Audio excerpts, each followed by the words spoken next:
अस्सलाम वालेकुम। Welcome to intellect coaching centres YouTube channel.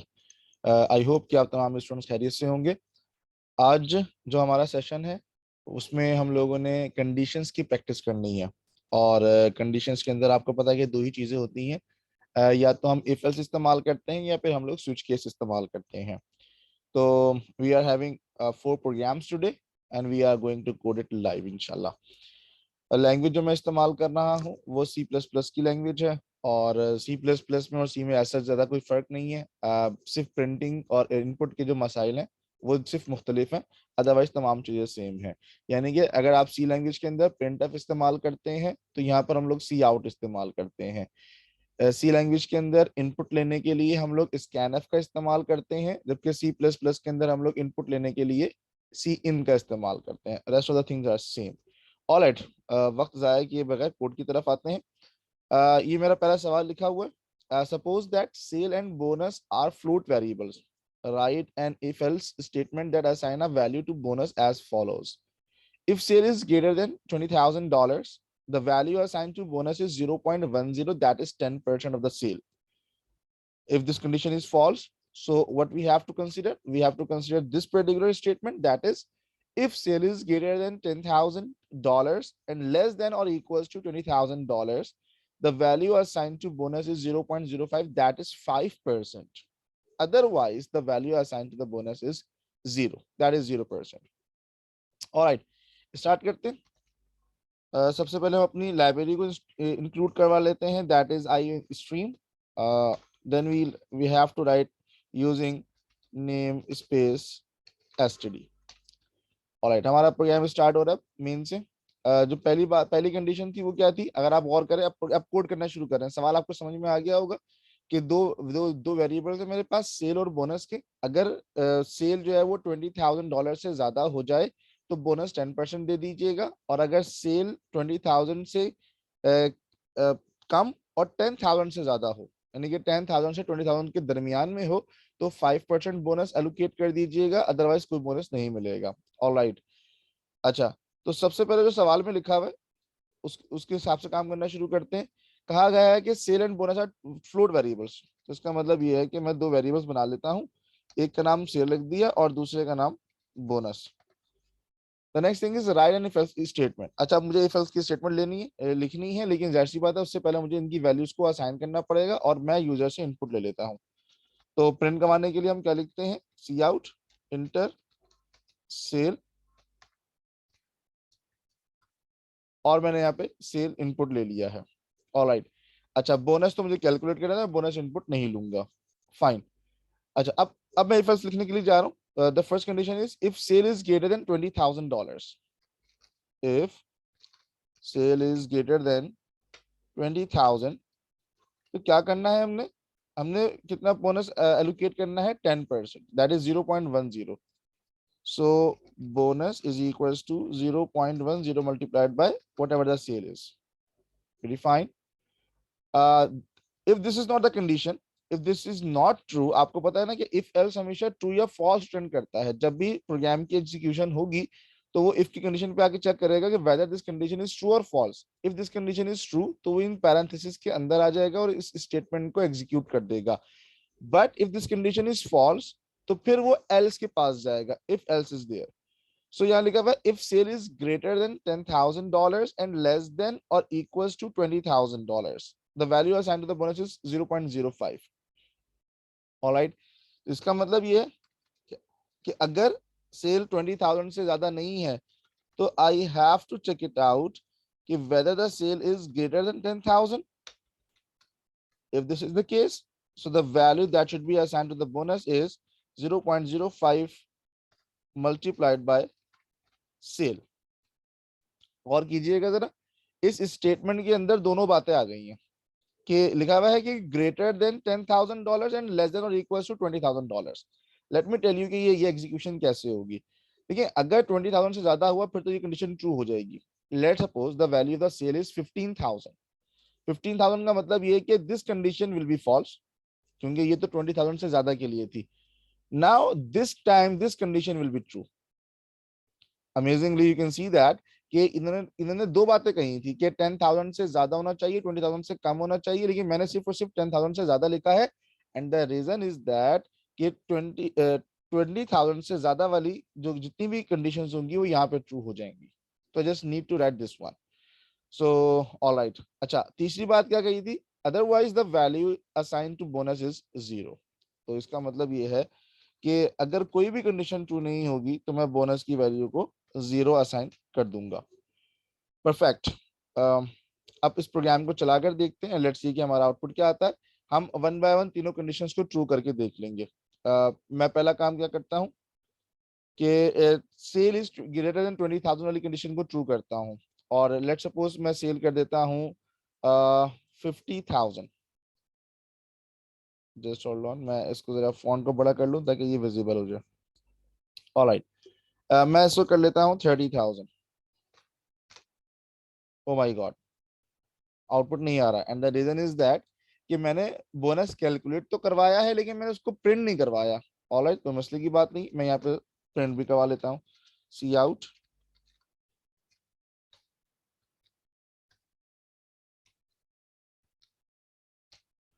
Alright, let me check now.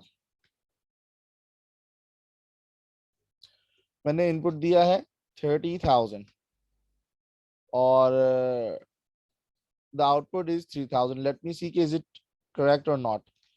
Yes, you can see that कि अगर 20,000 से ज्यादा हो दैट इज 30,000, तो 30,000 का 10% कितना निकलेगा, 3,000। Working fine. Alright, let me try the second one. अब मैं ये कंडीशन चेक कर रहा हूँ, यानी कि वो वैल्यू दूंगा जो कि 10,000 और 20,000 के दरमियान की कोई वैल्यू हो। It could be 11,000, 12,000, anything between 10,000 to 20,000। और मैं यहाँ पर इनपुट वैल्यू देता हूँ, let's suppose 15,000। So you can see that कि the bonus assigned to it is 750, and I guess that is correct as well. And the reason is that कि ये जो कंडीशन है 15,000 वाली, ये लाई कर रही है इसके अंदर, और इसमें हमने क्या कहा था, it should B 5%, and it is the 5% of 15,000। Perfect. अच्छा, अब मैं ये वाली कंडीशन को ट्रू करके चेक करता हूँ, bonus should be equal to 0, यानी कि मुझे ऐसी वैल्यू देनी है जो कि 10,000 से कम हो। ठीक है जी, चेक कर लेते हैं। और अगर मैं यहाँ पे वैल्यू देता हूँ, let's suppose 5,000, so it should give me the bonus as 0। Wow, perfect. All right, let's move forward towards the next question. And this is something really interesting, and I'm sure about it कि अगर आप लोग ये वाला सवाल कर लें तो इसका मतलब ये है कि आपके इफ एल्स के तमाम कॉन्सेप्ट्स बिल्कुल क्लियर हो जाएंगे। But this is going to be a tricky question, so you need to have to use you need to use the maximum of your brain. All right, सवाल देखते हैं। Daniel lives in Italy and travels to Mexico, India and New Zealand. The time differences are these are the time differences, यानी कि Mexico जो है वो बस like 7 घंटे पीछे है, इंडिया जो है वो 4 घंटे 30 मिनट्स आगे है, और जो न्यूजीलैंड है वो 11 घंटे आगे है। अच्छा, ये बिल्कुल नॉर्मल रियल लाइफ की एग्जांपल्स हैं सारी की सारी। Thus, if it is 10:30 in Italy, it will be 14:45 in India. अच्छा, याद रखिएगा घड़ियां दो किस्म की होती हैं, एक 24 आवर्स क्लॉक होती है, एक 12 आवर्स क्लॉक होती है। हम पाकिस्तानी जो हैं वो 12 आवर्स क्लॉक इस्तेमाल कर रहे होते हैं, तो उसमें एएम और पीएम का कॉन्सेप्ट आ जाता है। मिसाल के तौर पे रात के 2 बज रहे हैं तो हम बोलते हैं 2 AM, और अगर दोपहर के 2 बज रहे हैं तो हम बोलते हैं कि 2 PM। ठीक है ना। लेकिन आप एयरपोर्ट्स वगैरह पे देखें तो वो वहां पर 24 आवर्स की क्लॉक लगी हुई होती है, जहां पर यानी कि रात के जब 12 बजते हैं तो 0 बज जाते हैं, और रात के जब 1 बजते हैं तो फिर 1 बजते हैं, और फिर चलते चलते चलते 12 बज जाते हैं, और जब दोपहर का 1 बजता है तो वो 13 बजा देता है। और इसी तरीके से अगर आप शाम के 6 बज रहे हैं तो वो बताएगा कि 18 बज रहे हैं। ठीक है जी, इस तरीके से वो क्लॉक चलती है। तो यहाँ पे जो टाइमिंग दी हुई है ये 24 आवर क्लॉक्स के अंदर दी हुई है। All right. अच्छा, बोलते हैं कि अगर लेट्स सपोज इटली के अंदर 10:15 हो रहे हैं तो इसका मतलब ये है कि इंडिया में 14:45 यानी कि 14:45 हो रहे होंगे। अब हमें प्रोग्राम एक ऐसा लिखना है जिसमें हम लोगों ने कंट्री का नाम लेना है इनपुट। ठीक है जी, और input the time in Italy in hours and minutes, यानी कि मैंने इटाली के अंदर जो टाइम हो रहा है आवर्स और मिनट्स की फॉर्म में लेना है, और उसके बाद फिर मुझे calculate the time in the country input using the data from the table output the country and the time in hours and minutes. मुझे कंट्री का नाम और उसके उसमें जो टाइम हो रहा है मुझे वो आउटपुट देना है। Let's start. पूरा सवाल एक साथ पढ़ लेंगे, so it will seems to be complicated, but मैं हमेशा एक बात कहता आया हूँ कि हमेशा एक बड़े प्रोजेक्ट को, बड़े प्रोग्राम को छोटे छोटे पार्ट्स में डिवाइड कर दीजिए, that will be quite easy for you. Alright, अच्छा जी, पहला काम शुरू क्या करते हैं हम लोग। Daniel lives in Italy and travels to Mexico, blah blah बला। सवाल के मुताबिक हमें सबसे पहले क्या करना है, इनपुट द कंट्री नेम और input the time in Italy, ये दो काम हम लोग कर लेते हैं। यूजिंग नेम स्पेस एसटीडी से पहले मुझे हैश इंक्लूड आईओ स्ट्रीम लिखना पड़ेगा। Alright, let me start the conceptual logic of this program. The first thing is कि मुझे इटली का टाइम इनपुट लेना है। तो मैंने लेट सपोज कहा कि इटली आवर्स, आई एच का मतलब इटली के आवर्स, आई एम का मतलब इटली के मिनट्स। परफेक्ट। और अब मैं कहता हूँ इंटर इटली आवर्स, और जो भी इनपुट आएगा जाहिर सी बात है मैं इटली के आवर्स इनपुट ले रहा हूँ, that should be saved in I H, and same is the case with Italy minutes,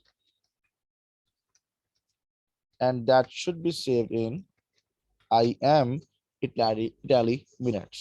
Perfect. अच्छा, अब उसके बाद मुझे बताना ये पड़ेगा कि मुझे किस कंट्री का टाइम देखना है।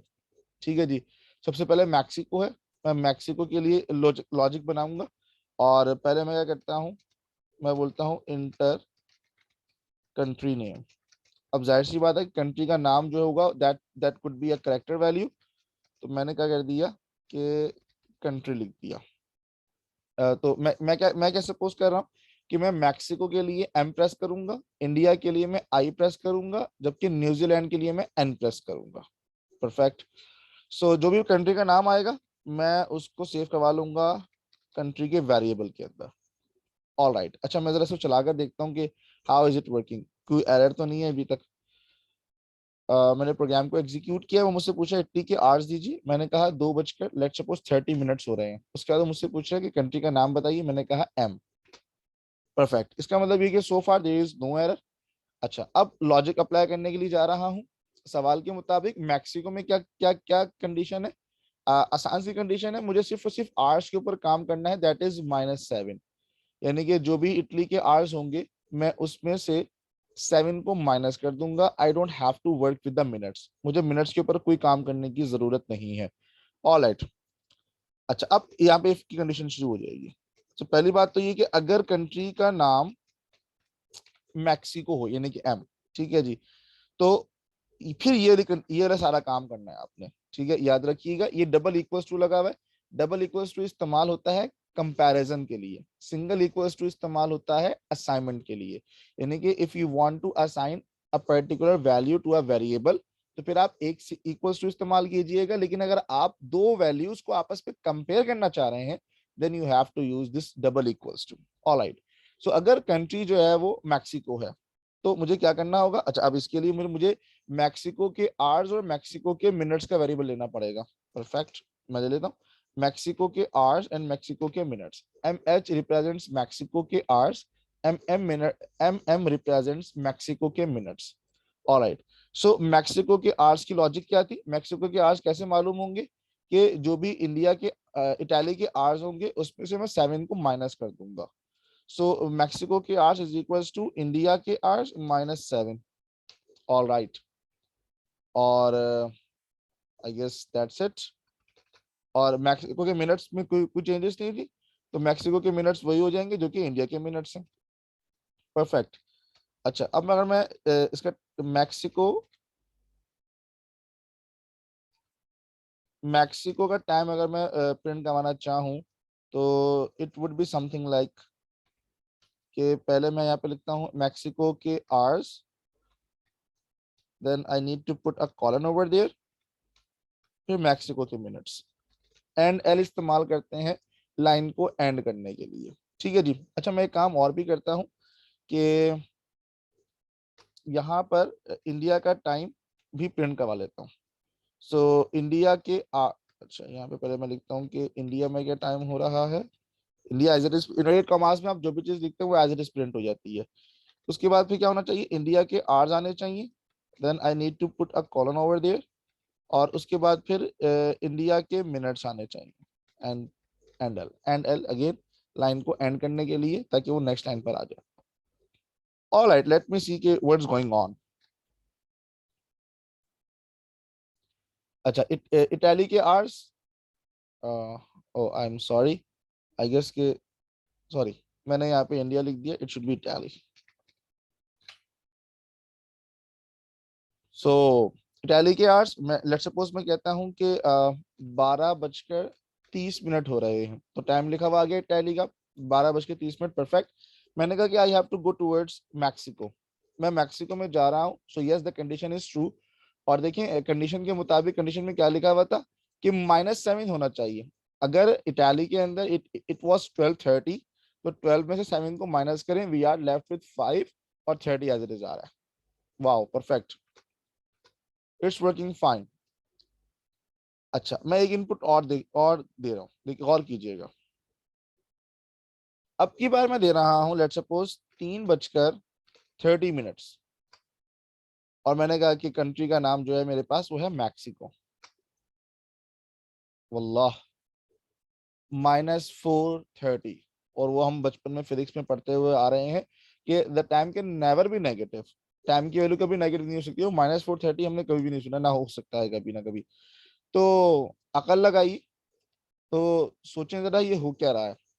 मतलब मिसाल के तौर पे, आप रात को 2 बजे किसी को बोलते हैं कि यार मैं 4 घंटे पहले किसी पर्टिकुलर एरिया में मौजूद था, तो अगर वो 4 घंटे पहले सोचें तो 2:30 अभी टाइम हो रहा है, तो क्या -2:30 ऐसा कुछ, -1:30 का टाइम हो रहा होगा? The answer is no. वो रात के कुछ 11:30 बज रहे होंगे या 10:30 बज रहे होंगे, डिपेंडिंग अपॉन कि आप 3 घंटे पहले थे या 4 घंटे वहां पहले मौजूद थे। एनीवेज, द पॉइंट इज कि -4:30 तो नहीं हो सकता, तो इसका होना क्या चाहिए?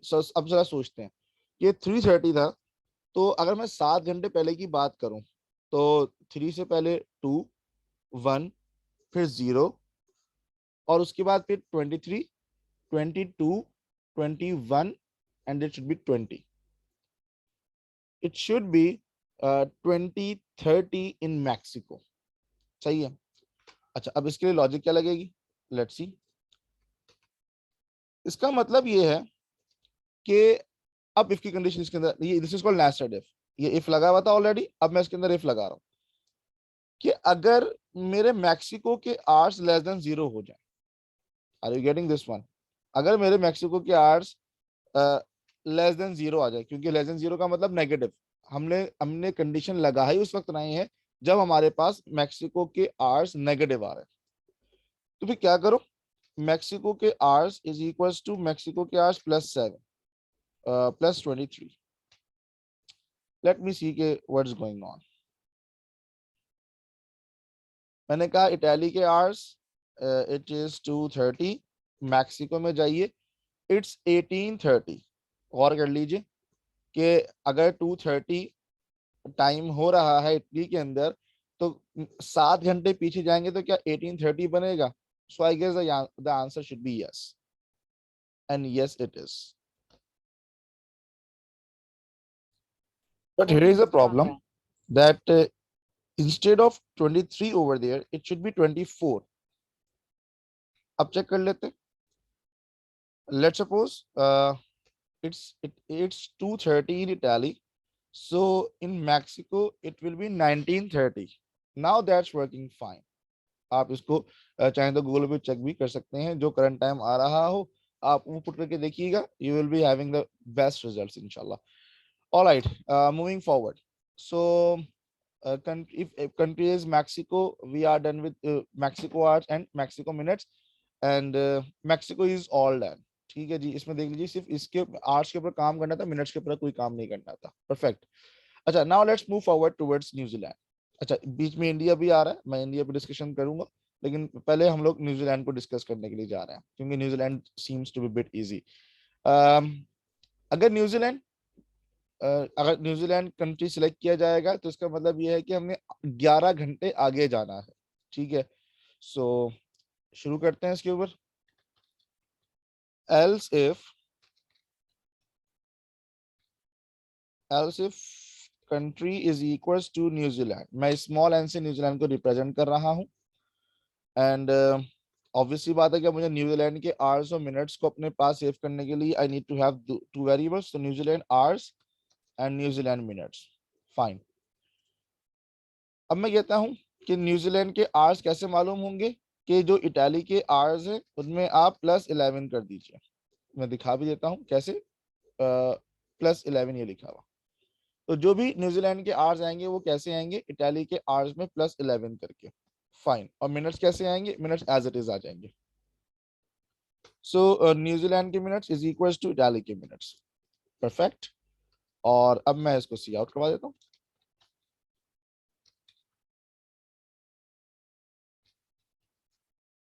न्यूजीलैंड का टाइम मैं लिखने के लिए जा रहा हूँ। सो सबसे पहले न्यूजीलैंड के आवर्स आएंगे, then we will be having a colon, और उसके बाद न्यूजीलैंड के मिनट्स। परफेक्ट, लेट मी सी।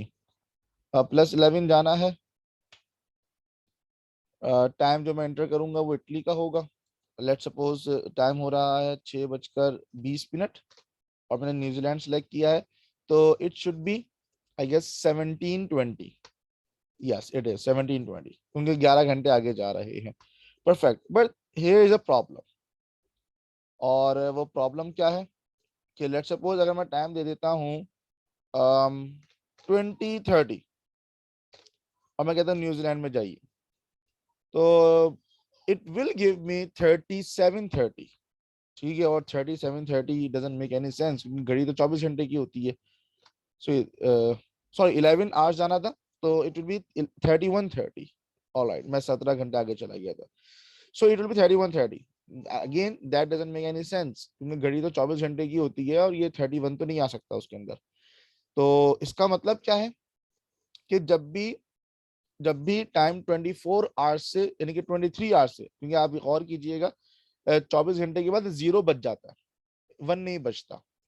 ठीक है, यानी कि घड़ी में आप देख लें कि 24 कभी भी नहीं आता, 23:30 होगा, 23:40 होगा, 23:50 होगा, 23:59 के बाद 0 0 हो जाता सब। ठीक है, तो 24 भी नहीं आता। तो इसका मतलब ये है कि मुझे इसको थोड़ा सा चेंज करना पड़ेगा। सो लेट मी डू इट। यहाँ पे मुझे इफ लगाना पड़ेगा। इफ, अच्छा ये कंडीशन कब लगा रहा हूँ, जब मेरे न्यूजीलैंड के आवर्स ज्यादा हो जाए 23 से। 23 से ज्यादा का मतलब जब 24 हो जाए, तो क्या करना पड़ेगा, न्यूजीलैंड के आवर्स में से माइनस कर दीजिए 24। Let me see, let suppose if it is 20:30 in Italy, so in New Zealand it will be 7:30। So let me see कि क्या ये सही आ रहा है टाइम या फिर नहीं आ रहा। So it's actually perfect. ठीक है जी, आप इसको कैलकुलेट भी करके देख लीजिएगा। लेट सपोज इट इज 2:30, सो ये हो जाएगा 21, 22, 23, देन इट विल बी 0, 1 2 3 4 5 6 7। ठीक है, यहाँ पे 7 आ रहा है और मिनट्स में तो हमने कुछ चेंजेस करी ही नहीं है, तो वो 30 एज इट इज आ गया। Perfect, so we are done with Mexico and New Zealand. Now let's work for India. अच्छा, अब इंडिया में दोनों चीजों पे काम हो रहा है। इंडिया में कह रहे हैं कि आवर्स कितने आगे चले जाएंगे, 4 आवर्स आगे चले जाएंगे और 30 मिनट्स भी आगे चले जाएंगे। तो इसके लिए the logic will be a bit controversial. अगर आपको मैक्सिको और न्यूजीलैंड की लॉजिक समझ में नहीं आई है तो आप इंडिया की तरफ मत आइएगा अभी, पहले आप मैक्सिको और न्यूजीलैंड की लॉजिक कंप्लीट कर लीजिए।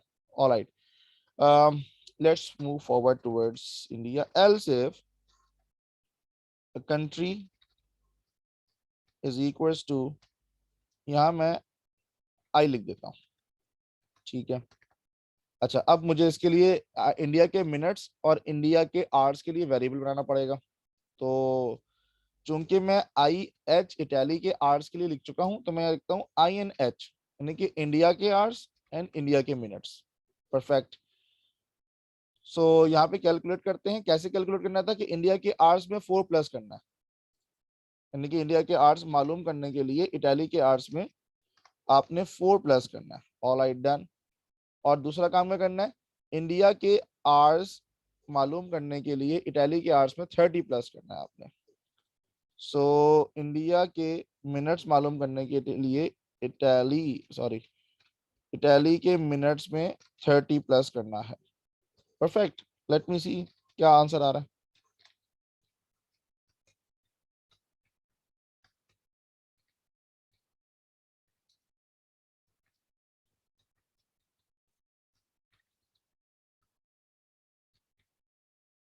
ऑल राइट, लेट मी सी। अच्छा जी, सवाल ये है,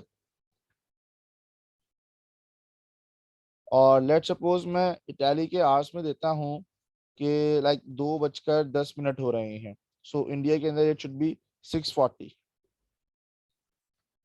so yes, it's working fine.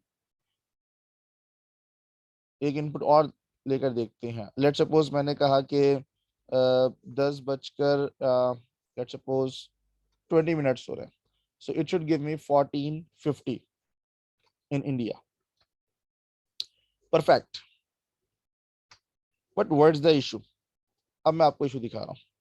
Let suppose कि मैंने इटाली में कहा कि 6:50 हो रहे हैं, तो मेरे प्रोग्राम के मुताबिक ये मुझे बताएगा कि 10:70 हो रहा है। 80 मिनट्स, क्योंकि 50 + 30 बिकम्स 80। तो 10:80 हो रहे हैं। तो 80 minute doesn't make any sense. इसको क्या होना चाहिए था, 11:20 होने चाहिए थे। तो इसका मतलब ये कि we have to work with the minutes. All right, sorry. So मैंने ये यहाँ पे कहा कि इफ इंडिया के minutes is greater than 59, so 59, it should not be 60। ठीक है ना, क्योंकि 59 से बड़े की बात कर रहा हूं मैं। तो 59 से बड़ा क्या होगा, ऑब्वियसली 60 होगा। तो आपने कभी भी देखा घड़ी पे 60 लिखा हुआ नहीं आता, 59 के बाद 0 लिखा हुआ आता है, और बराबर वाले में एक आर प्लस हो जाता है। ऑल राइट, लेट मी सी।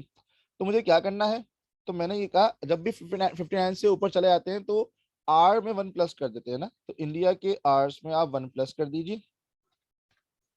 और क्या करना है हमने, इंडिया के मिनट्स में से 59 को, या आई गेस 60 को माइनस कर देंगे। लेट्स पुट इट 60 और फिर चेक करते हैं क्या होता है।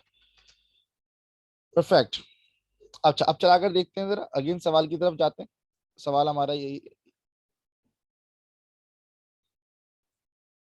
इटैली के आवर्स में मैंने पुट किया 10:40।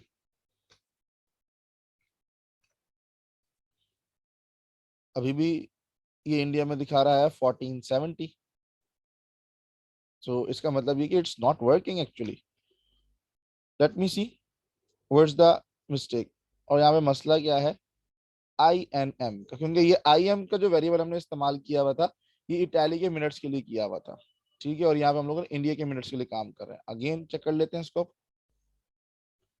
लेट्स सपोज मैंने कहा कि 10:40 टाइम हो रहा है और इंडिया के अंदर, वाओ, परफेक्ट, इट्स 15:30।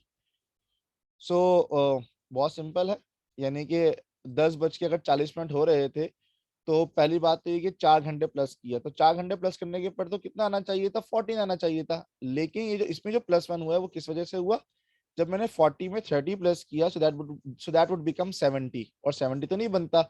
जबकि तो 70 में से जो 60 मिनट्स होंगे वो एक एक घंटा बन जाएंगे। तो यहाँ पे जो 14 था वो कितना हो गया, +1 15 हो गया, और यहाँ पर हमने उसमें से 60 को माइनस कर दिया।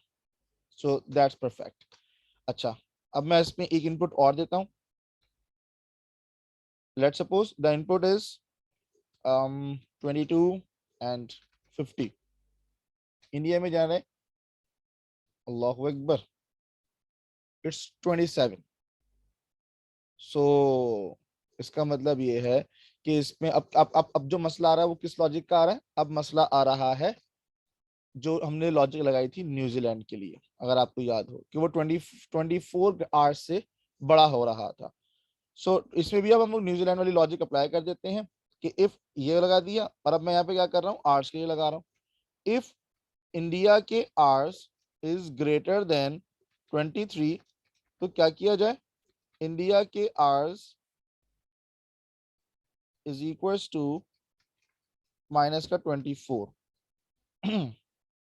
ये देख लीजिए, हमने न्यूजीलैंड के लिए भी यही लॉजिक अप्लाई की हुई थी, यहाँ भी यही काम किया हुआ है। अब चेक करते हैं जरा, सवाल दोबारा दिखा दूं, इंडिया में 4 hours 30 minutes प्लस करना है। बाकी तो हम लॉजिक्स मेरी सही काम कर रही थी, अब ये लॉजिक मैं चेक कर लेता हूँ। 22 बज के लेट सपोज 40 मिनट्स हो रहे हैं। इंडिया के अंदर इट विल बी 3 बजकर 10 minute, and yes it is, तो ये बिल्कुल सही टाइम बताया जा रहा है। इसका मतलब ये कि yes we are done. So this is one of the most complicated, this is an example of the most complicated questions from if else condition. So if you are done with this one, तो इसका मतलब ये है कि you are having a better understanding about the conditions. So I hope कि आपको ये समझ में आया होगा। बाकी के remaining questions इंशाल्लाह नेक्स्ट वीडियो में आपके साथ शेयर किए जाएंगे। See you in the next lecture.